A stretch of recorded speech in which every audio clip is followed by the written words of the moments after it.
One of us is an extrovert who runs at lightning speed. The other is a thoughtful introvert who thrives by listening first. What happens when we sit down together?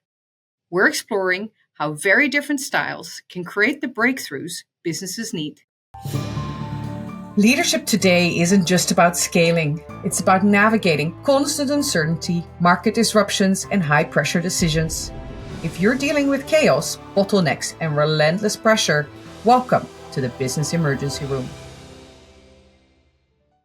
Hey, I'm glad you're tuning in this week because we are going to talk about thinking. And I have the best guest here. I was very excited because I found out he's a fellow techie, but then he went on to add on that he actually also studied English literature. So he's actually a techie who can write, which makes me feel as if I'm in the company of some kind of royalty. I'm here with Craig Weinger. He has a background in as a seasoned product and technology executive, has done many a scale up from startup to many more times that, and is spent over the last 2 decades proving that introverts and unconventional thinkers can thrive in leadership and showcase their space in the success of businesses. So that's what we're going to talk about today. Welcome, Greg. Thanks so much for having me on the podcast. I've been looking forward to this as well.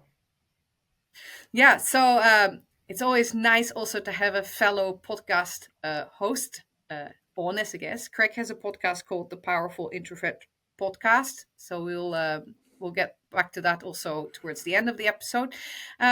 Let's talk about different thinkers and scaling. Can you give us an example? Well, you're probably full of examples, but can you give us an example where these things came together? Absolutely.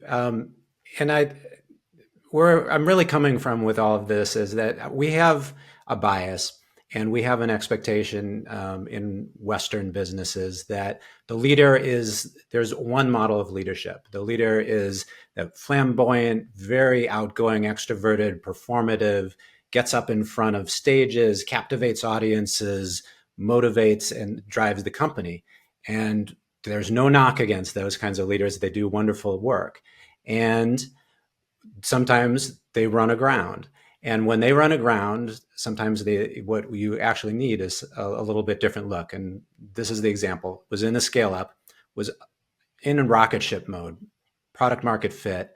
The engineering team was struggling just to keep everything running because people are just expanding so fast. Everything was going for this company. Very charismatic leader, pillar of the community, really. I mean, just kind of so much going for this, a lot of energy behind it. And this is right before all of the Me Too things happened. He was just kind of maybe at the lead end of it. Big Me Too scandal hit. I live in Portland, Oregon, as it hit all the local papers, and the company was based locally. So just big critical mass.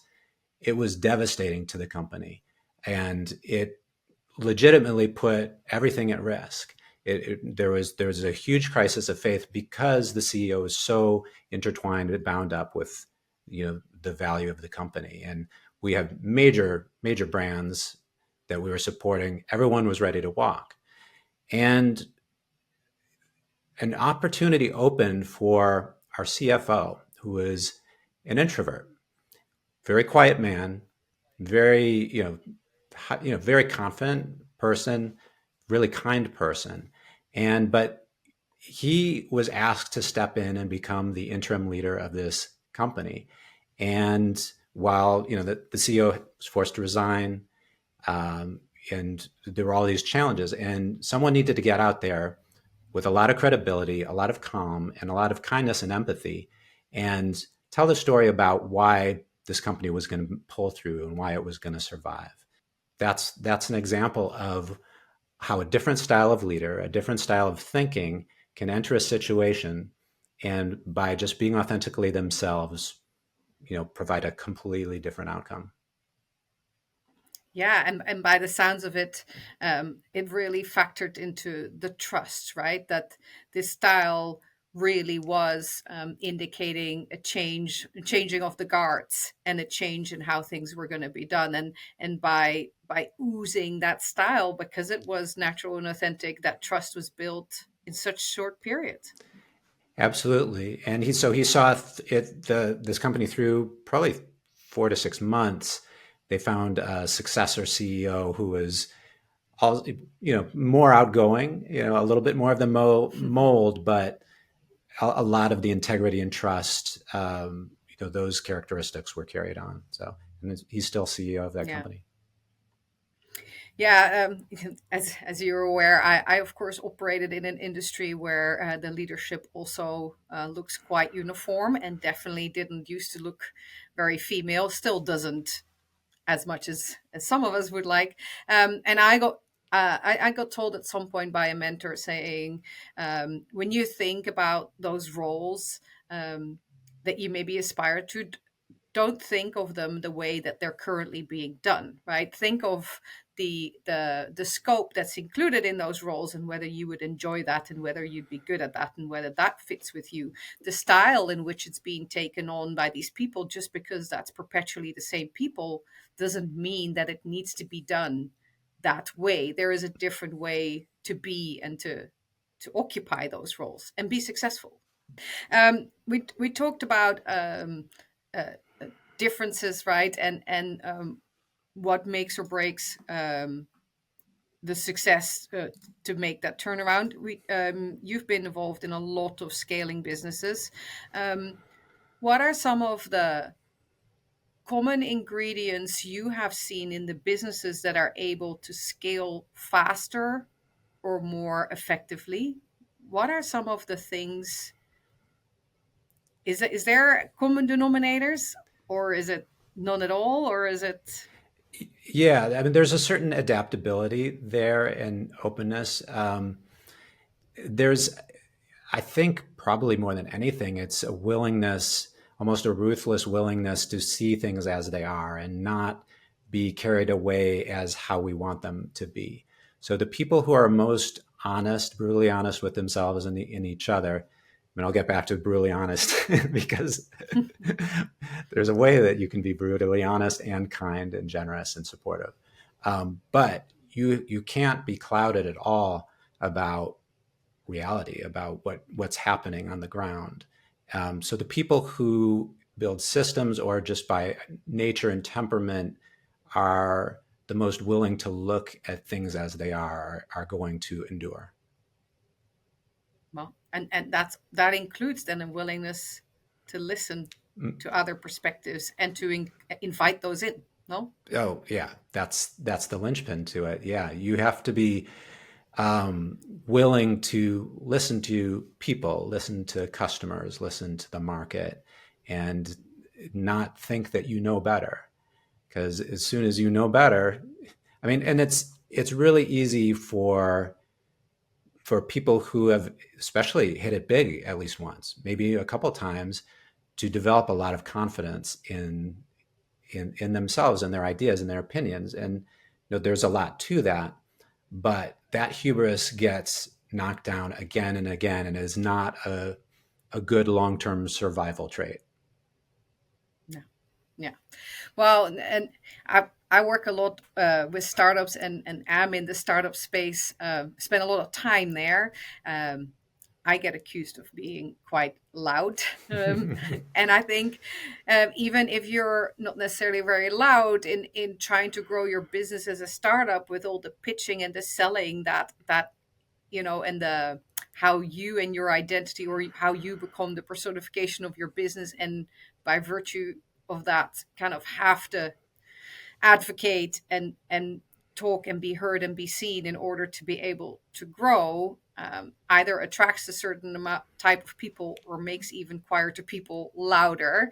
So when we then get to that point where there are more perspectives to be had, but also more perspective to be heard and to be included to be successful, uh, how do people like me um, turn around and make sure that that we make that connection and make it clear that we welcome that in, and that just because we operate that way, we're happy for any support and guidance and smart thinkers that are willing to help us. The first thing to remember is that it is 100% in your best interests to get the best ideas out of everyone around you.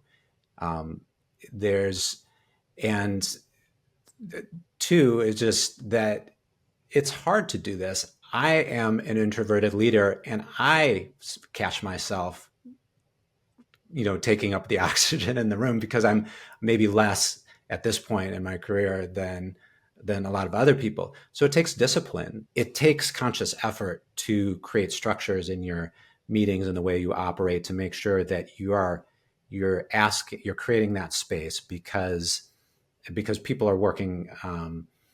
They're just operating with some different set of natural inclinations. Yeah. Yeah, and style and culture comes into play there too, right? Because, for instance, in the Netherlands, we joke about it, but in reality, it's kind of true that it doesn't matter whether you know anything about the subject, and where you rank in the hierarchy of the company. Everybody is allowed to have an opinion or chime in, and so that also happens, right? And it's not driven. Whilst in other cultures, hierarchy alone plays a huge role in who feels free to even speak up. So it doesn't even have anything to do with personal style per se, but more cultural style, and can be very confusing, uh, for those who are outside of that, right? Misinterpreting who should be considered the authority or the or not.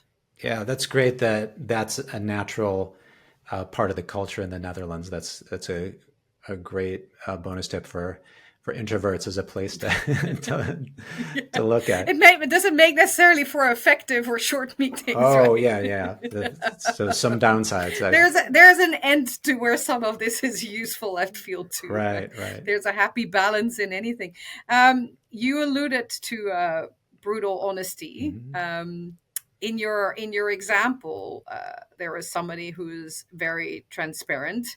Um, in your and that caused the success. When I asked you about some of the traits, um, or what are the ingredients for the scale ups that are typically more successful, or are better or faster at that, you effectively also kind of alluded to transparency and willingness to absorb and see and be real. But then why are you alluding to conditions around brutal honesty? Conditions. Where does it then go over? Right.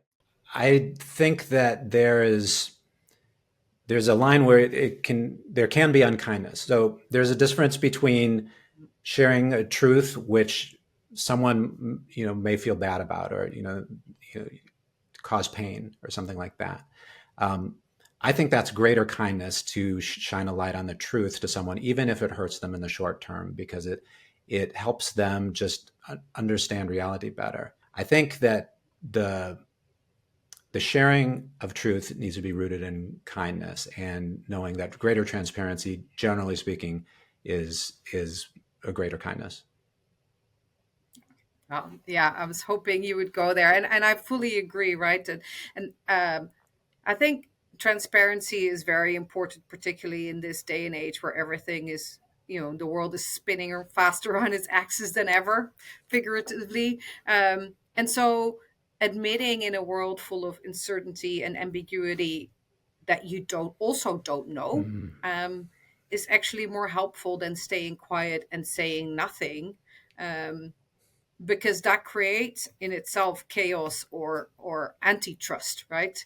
Because then it's like, okay, if they have a grand plan, why are they not telling us?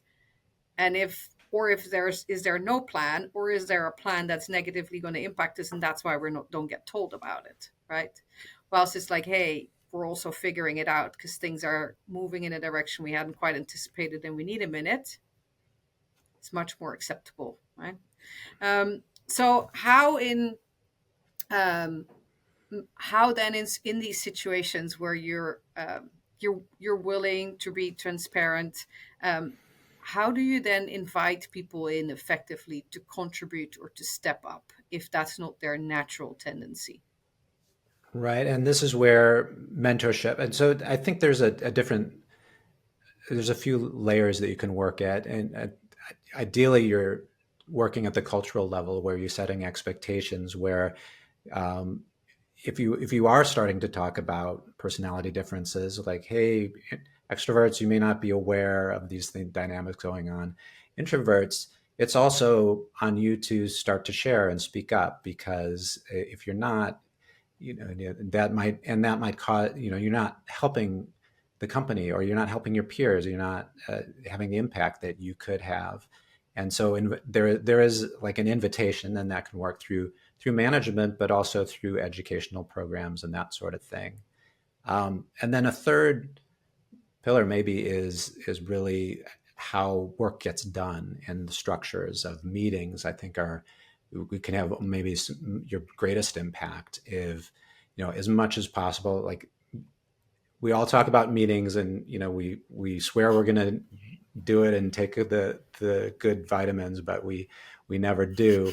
Um, but we all know that when a meeting is run properly, it's so much more effective. When there's a thoughtful agenda put out, when people are able to come prepared, that's a big thing for introverts.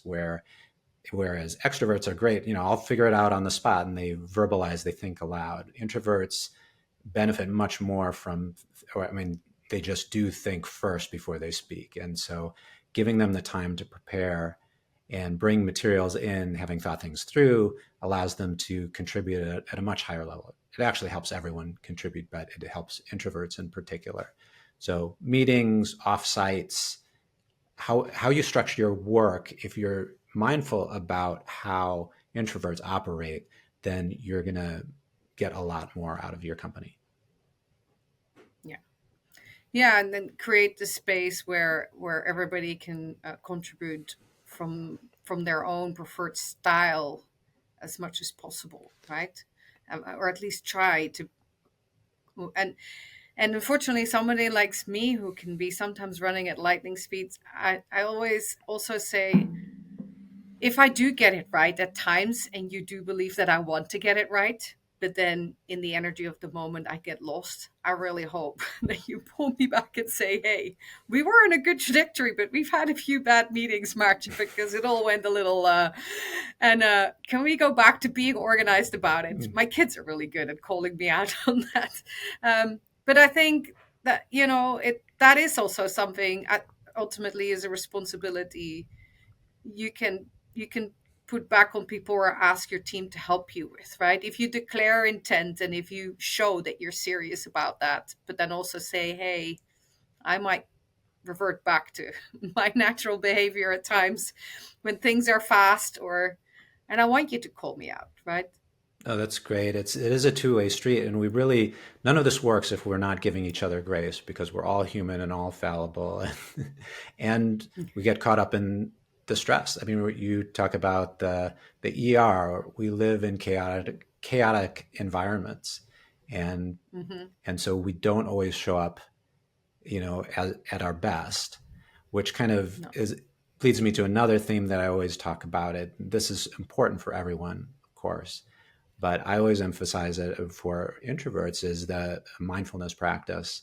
And the the introverts really, the reason it's so important for them is, like, if they're not mindful, if they get knocked off their horse, then we're really not effective in a chaotic meeting in room.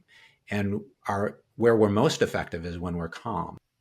Yeah, and yes, I would believe totally that that's maybe more true so for introverts, but in general, we talk about that very often, that when the emotions are running high, um, that you do not, because there's lots of people who work in the space of strength training, and you need to divide the work up based on people's preferences and natural ability, etc. Great, and that's very valuable, and I'm total advocate for that type of work, and in a steady state operation for sure, and also in teams that don't change out all the time. I see huge value in that. The situations where I enter, half the time people don't work very long together and the emotions are skyrocketing. And so people are not necessarily in their normal state of being. And so what works for them when they're their normal selves or what works for them when we're in chaos is not the same thing. And so in general, a skill where you pay more attention to the state people are in will help more effectively empower the right people to start maneuvering out of a situation, and those who need a little longer will start following when they can, huh? Totally agree. And this is something that if you're a founder or something, you can just mandate. And that's where, like, if you're in a situation like that, or if you're in an on-site meeting, schedule like a 5 minute meditation, group meditation. If you haven't experienced that, it's kind of magic.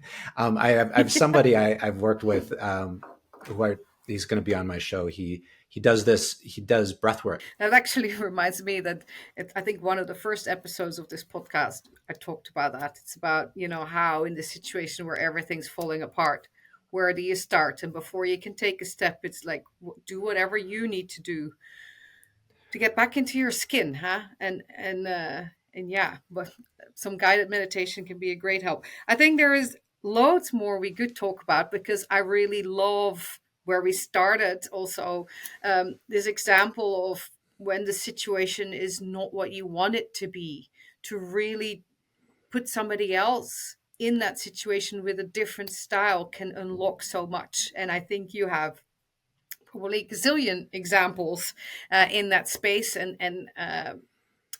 yeah, and you have a podcast around this topic. So if after hearing you here today, people want to know more, want to check out your podcast, want to see and hear more of what you do, where do they go? Where do they find you? Sure.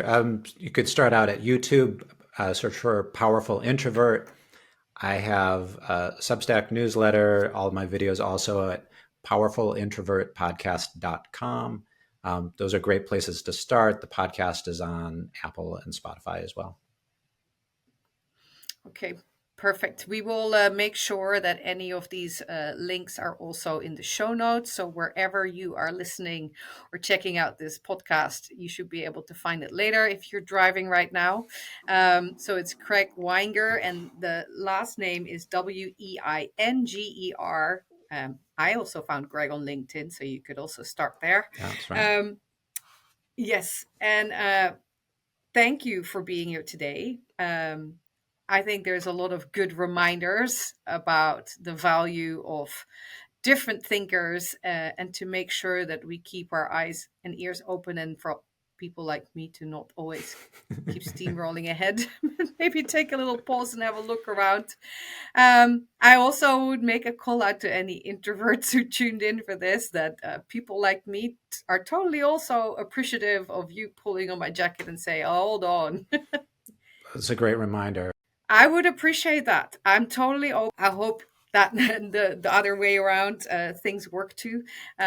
Thank you for being here and sharing with us. I hope everybody will go and check out your podcast. And I'd love to hear the feedback about podcast host, extrovert versus introvert podcast host. Because it might actually be helpful as a podcast host to think a little longer about what you're going to say before you start recording, right? So maybe I Right. don't want to know, because maybe your grades will be like so much better. Maybe I can I, learn. I think they're a perfect complement. You have an extrovert talking, meanwhile the introvert's thinking of the next question. True. True. So maybe I should just have introvert guest. It's the combination. There you go. Let's try that out. All right. Well, thanks for tuning in. I hope that you guys will all tune in for a next episode. And thank you, Craig. Yeah. Thank you so much. Bye. That's it for this episode of the Business Emergency Room. If you are currently dealing with chaos or disruption in your business, please reach out. You can email, text, or call, and I will find a way to connect with you within 24 hours. I've helped others steer out of the storm, and I know I can help you too. Talk soon. Please like, subscribe, and share.